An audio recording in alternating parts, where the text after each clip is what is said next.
2024 ते 29 याकरिता निवडणुकीसाठी प्रारूप मतदार यादी करण्याची अधिसूचना काढली। त्यामध्ये व्यापारी मतदारसंघाच्या मतदार यादीमध्ये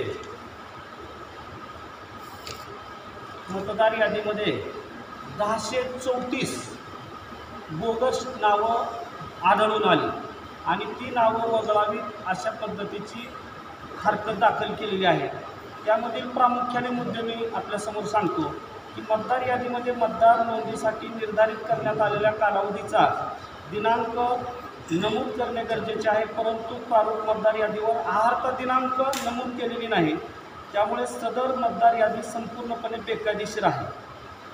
प्रारूप मतदार यादी प्रसिद्ध करत असताना जे यादी दिलेली आहे आम्ही बोगस मतदारांची, ते मतदार हे बाजार क्षेत्रात व्यापारी किंवा आडते म्हणून काम करत नाहीत आणि ती जी काही नियमावली आहे त्या नियमावलीप्रमाणे त्यांना बाजार समितीचे लायसन दिलेले नाही।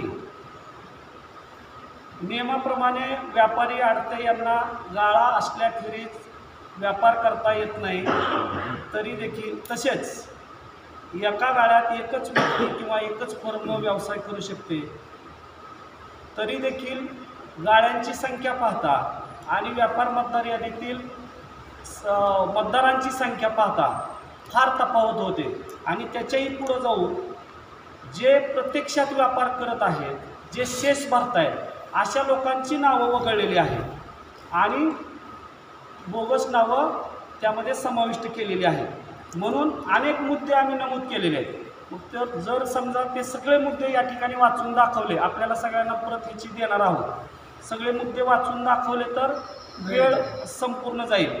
त्यामुळे प्रामुख्याने आपल्यासमोर मी सांगतो की कृषी उत्पन्न बाजार समितीच्या व्यापार मतदारसंघातील काही जणांचे ट्रॅक्टरचे व्यवसाय आहेत, JCBचे व्यवसाय आहेत, काही शिक्षक आहेत, असे अनेक प्रकार आहेत। अशा लोकांचा सुद्धा त्यामध्ये समावेश केलेला आहे।